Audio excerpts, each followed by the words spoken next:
Shalom Adonai, graça e paz, meu querido, minha querida, tudo bom com você? Eu creio que sim, e se não estiver, Deus mudará o quadro da sua situação. Você que não é inscrito, se inscreva no nosso canal, tá bom? Você que é inscrito, compartilhe nossos vídeos, deixe seu comentário. E hoje eu quero falar sobre a dificuldade que é ser líder quando Deus chama para você ser líder, você auxiliar, você guiar. E a parte que eu quero começar é quando Deus chama Moisés. Moisés, ele está lá no Monte Sinai e quando a sarça, né, Deus manifesta a sua presença através da sarça e fala que ouviu o clamor do povo e manda Moisés de volta para o Egito. E engraçado é que quando Moisés ele volta e o seu irmão o encontra, Arão, Deus começa a fazer seus sinais através da vida de Moisés e Arão. E eles eram, como é que eu posso assim dizer, a voz do povo para Faraó e a voz de Deus. O engraçado é que enquanto Moisés e Arão estavam expondo a sua vida para falar com Faraó, não apareceu nenhum mega, ultra, o bom da história. Mas a gente vai começar quando nós lemos Êxodo, né? E quando se passa do Mar Vermelho adiante, o que acontece? Deus, ele quer fazer uma nação forte, ele quer estipular e ele quer ensinar o povo ali o que é o ofício sacerdotal, levantar guerreiros, e ele começa a dividir os clãs, né, ou a tribo, em suas funções. E o que acontece?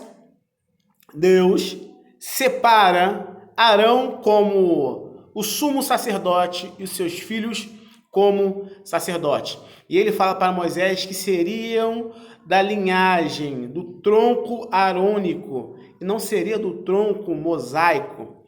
Então Moisés entende que Deus separa Arão como sacerdote, seus filhos como Arão como sumo sacerdote, seus filhos como sacerdote, e levitas, que são da linhagem de Arão. Até estamos entendendo, né? A liderança. Só que depois que isso acontece, alguns camaradas se intitulam dizendo: Arão não está preparado. Arão só é sumo sacerdote porque é irmão de Moisés, né? É irmão de Moisés, aí olha só como é que é o jogo da panelinha. Moisés diz que Deus fala com ele fala para Arão e Miriam e Arão fala para o povo. Ora, por que não eu? Por que não nós? E engraçado é que esse tipo de pessoas existem em todas as esferas, em todo lugar. Quer ver um exemplo? Vamos lá. Você recebe um grupo de irmãs ou irmãos para você liderar. Só que tá tudo em frangalhos. Ninguém sabe cantar, ninguém sabe fazer nada, e você dispõe tempo, você dispõe sacrifício para poder fazer daquele grupo um grupo de excelência. Ninguém quer a liderança, ninguém quer. Aí prove a Deus colocar você, aí você começa a ensinar, você investe dinheiro com apostilas, com um CD ou o que for, e aí o grupo começa a andar. Quando o grupo toma forma, Quando o grupo começa a aparecer, aí aparece os supostos falsos líderes. Ó, eu faria melhor, eu faço melhor. Ó, não é bem assim, não se ensina assim. Ah, dá na minha mão que anda, dá na minha mão que flui. Mas quando o grupo estava quebrado, ninguém queria, e Deus te tocou para fazer, depois que está aparecendo, aí o cara quer se aparecer. É chamado, a gente chama de obreiros de obras prontas, né? Quando está pronto, quer aparecer. Aí você pega uma subcongregação que ninguém na matriz quer ir, ninguém quer ir, né? Tá cheio de bom na matriz lá sentado, né? Nas cadeiras, e ai de alguém se sentar na cadeira dele. Aí Deus toca no teu coração, o pastor fala, meu querido, você quer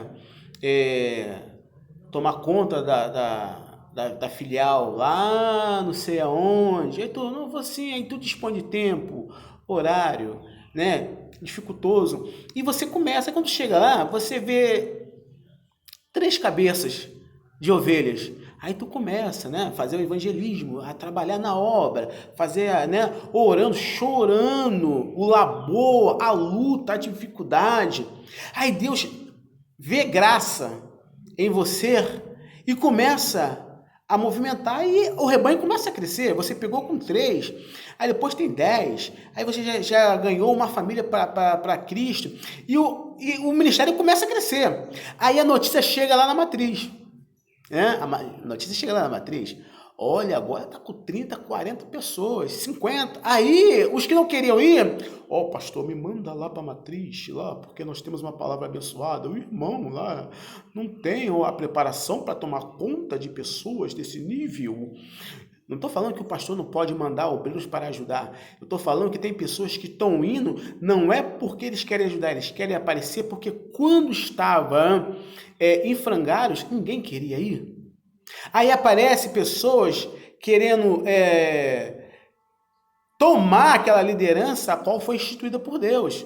E às vezes começam a querer influenciar o pastor, a bajular pastor. Lembra quando Paulo ele resiste a Pedro? E Paulo fala que até Barnabé foi persuadido pelos judeus? Porque era assim, quando os judeus não estavam perto, Pedro ficava perto daquelas pessoas que não eram circuncidados, o gentil. Mas quando os judeus se aproximavam, né, vindo a mando de Tiago, lá da matriz, Pedro se afastava. E Paulo olhando isso, fala assim, Pedro, como é que pode? Tu como judeu age como gentil? E Paulo repreende a Pedro na cara, o líder da igreja. Porque aí Paulo fala que até Barnabé foi persuadido. E tem pessoas que, não, pastor, eu acho que fulano não tem chamada, não. E olha que ele pegou lá do osso. Ele pegou a obra quando ninguém queria. E era isso que aconteceu com Moisés e Arão. Aí o que acontece? Eles começam a fazer aquelas panelinhas e Deus só vendo. Aí Deus fala assim para Moisés, Moisés, chama os líderes do povo. Chama todos. E manda cada um trazer o seu cajado e manda cada um trazer seu incensário. Na porta da congregação, imagine eles, isso aí, agora até que fique, Deus reconheceu que eu sou o líder. E vem eles. E traz seu irmão Arão. Aí Deus manda fazer uma vala, cavar uma vala no deserto, enterrar o seu cajado e não molhar. Mesmo se molhasse, não nasceria. Cajado é uma vara seca para o homem. Enterraram. E o que aconteceu? No outro dia, mandaram enterrar e cada um que tinha o seu cajado, botar o seu nome. E botaram o nome. E diz o texto que no outro dia mandou desenterrar. Falando de tal, o que aconteceu no teu cajado? Nada. E no seu? Nada. Quando chegou no dia Arão, o cajado ele floresce. O que eu entendo? Quem tem chamada de Deus, mesmo que esteja no deserto, numa terra infértil, Deus faz brotar, Deus faz crescer, Deus dá sinal. O que acontece? Tem muitas pessoas não querendo uma obra, tem muitas pessoas querendo o que a obra proporciona, ele quer aparecer, ele não quer labuta, ele não quer trabalho, ele quer privilégios. E o que está acontecendo muito é isso. Aí você vê obreiros de obras prontas. É muito fácil, meu querido, dar show quando a igreja está cheia. Entregar revelação, cantar bonito, falar e acontecer. Mas quando a obra está no início, que ninguém quer, ninguém aparece para cantar. Você chama pregador, ninguém vai. Né? Ninguém não. Poucos vão. Mas quando tem quanto? Tem 300, tem 400, tem 600. Aí aparecem as estrelinhas, né? Os primos de anjo, a quarta pessoa da Trindade, né? Que prega bem, que fala bem, mas neste momento ninguém quer. Então nós precisamos entender o que é o obreiro.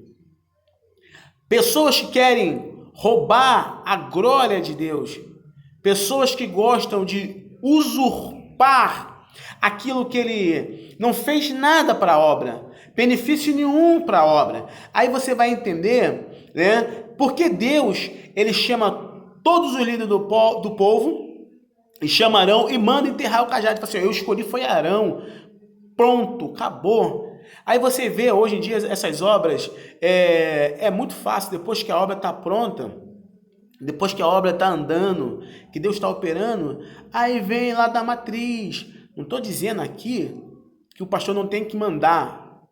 Quando o pastor manda, eu estou falando quando pessoas se oferecem para ir, para destituir o que está lá, o que trabalhou, o que chorou, o que semeou, esperando que Deus desse o crescimento.